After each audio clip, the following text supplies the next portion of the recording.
light fire in the cockpit, routine, until it wasn't. Captain Arjun Mehta had flown for 22 years. He liked the ritual of pre-flight checks, the hiss of cabin air, the ritual tap on circuit breakers, the soft clack of checklist cards. He'd flown through thunderstorms and turbulence, handled medical emergencies, soothed anxious passengers with a calm tone that came from habit and experience. Beside him, First Officer Lewis Carter was 6 years into his career, steady, meticulous, kind of pilot who double-checked everything and never let complacency creep in. Flight 982 left Mumbai on time, a full passenger manifest, cabin moods varying from sleeping babies to business travelers with laptops glowing. Weather, benign. Flight plan, routine. Nobody expected the ordinary day to bend into a test of everything the crew had trained for. The first signs, 63 minutes after takeoff, at cruise level, the cockpit smelled wrong. At first, it was subtle, an acrid tang under the hum of radios. Mehta frowned and glanced up. Lewis frowned too. Small things registered. A faint flicker on an auxiliary bus annunciator. A circuit breaker showing a temperature change. The cabin remained calm. In the flight deck, the crew's training tightened their senses. "Check the overhead," Mehta said quietly, more to steady himself than to give an order. He didn't want to alarm the cabin, yet. They performed the quick scan. Instruments normal. Primary systems stable. Then, the overhead light popped once, a tiny spark that vanished as quickly as it came. The smell intensified. Then, the first loud, insistent alarm. Master caution, and an orange light that had no business being on in smooth cruise. Escalation. The smell became smoke. A thin gray veil crept from aft of the overhead panel, hugging the lining. Radio static filled the crew's ears. Mehta reached for his portable oxygen mask instinctively, then thought better. Don it now or wait? Protocol and training pushed him to don it immediately. Lewis followed.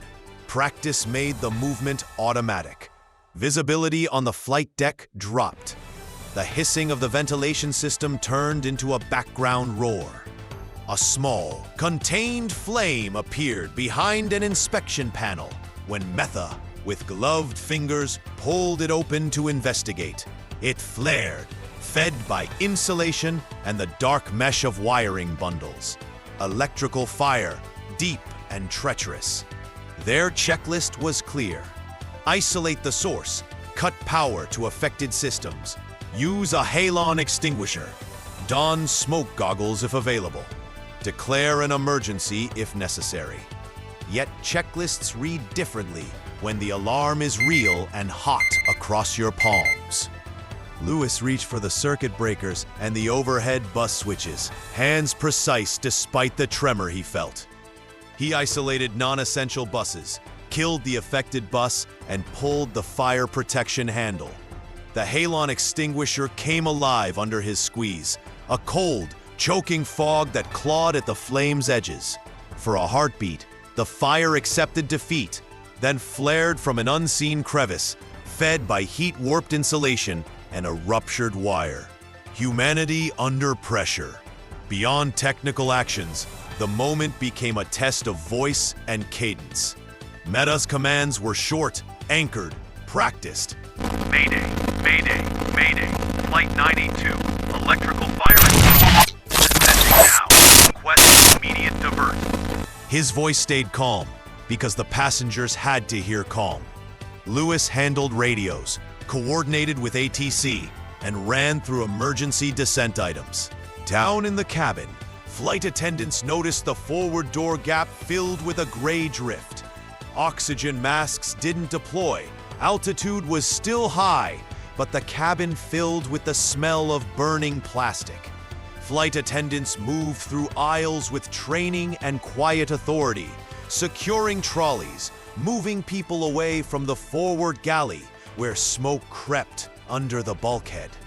One young mother clutched her child and cried. An elderly man whispered the names of saints. Panic circulated like static, but the crew's presence limited it.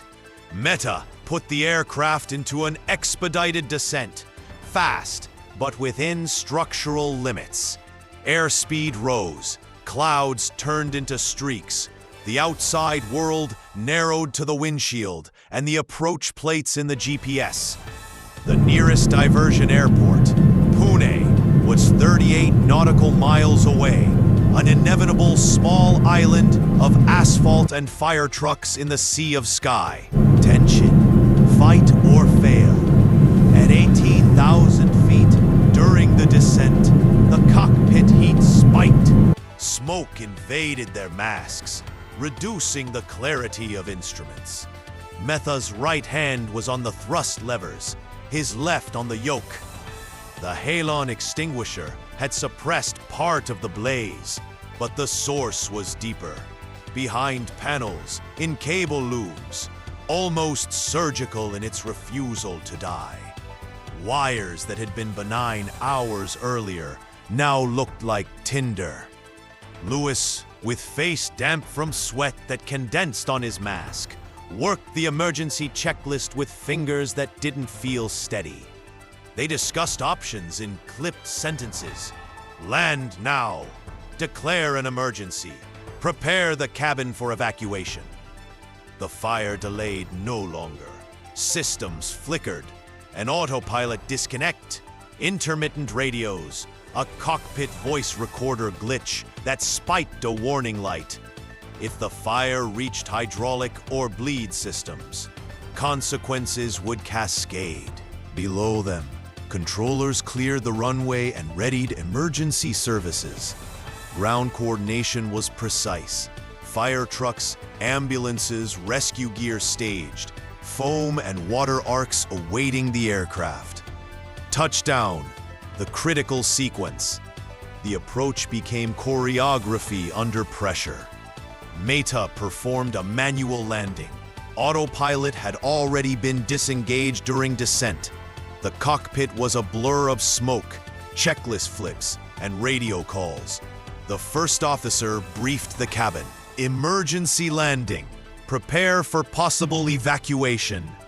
Flight attendants moved like a single organism. Calm faces, clipped commands, practiced firmness. The aircraft hit the runway hard, but controlled. Speed brakes deployed, reverse thrust engaged, and the cockpit's frantic energy focused into one single act. Stop on the pavement. Skids and tire smoke mingled with cockpit smoke. When the aircraft finally came to rest, the crew executed the evacuation checklist with machine precision. The slide armed, doors opened, and an ordered rush began. Passengers left behind belongings. Some screamed, some sobbed, but most obeyed that simple imperative: get out.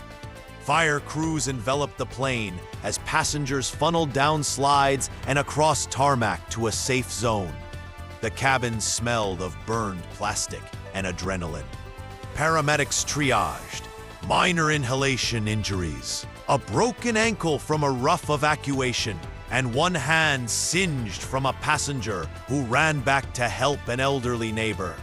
No lives lost. The victory felt immediate and fragile all at once. Aftermath and reckoning. In the hours after, the cockpit sat open to investigators and noise. The charred overhead panel was photographed, cataloged, and lifted for forensic analysis. The airline's operations team moved fast. Care for passengers, hotel rooms, counseling, and statements.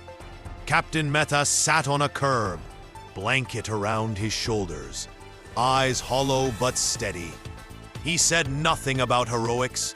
He spoke of checklists and luck and the crew who had done their jobs. The investigation unfolded over weeks. Forensic teams traced the fire to an aging connector in the overhead wiring loom. Heat-fatigued, possibly poorly secured during a maintenance cycle. A single arcing event had ignited insulation in a confined space. Once started, it was hard to stop.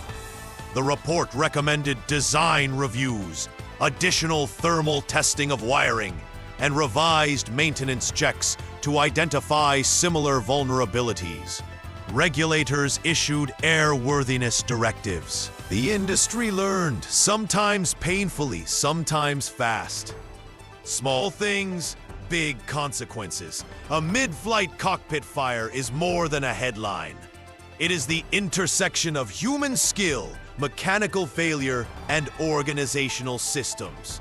It exposes how small components, cheap clips, a frayed wire, a missed inspection, can snowball into emergencies that demand everything from split-second technical action to the steady kindness of strangers on the tarmac. Captain Mehta returned to the cockpit months later for a voluntary training session.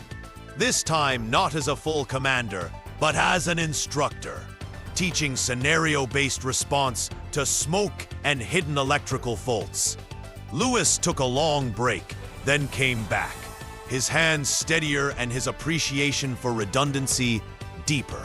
Passengers told their stories of flight attendants who held hands, of a captain's calm voice, of a stranger who helped them slide to safety. Airlines updated protocols. Investigators published cold, methodical findings.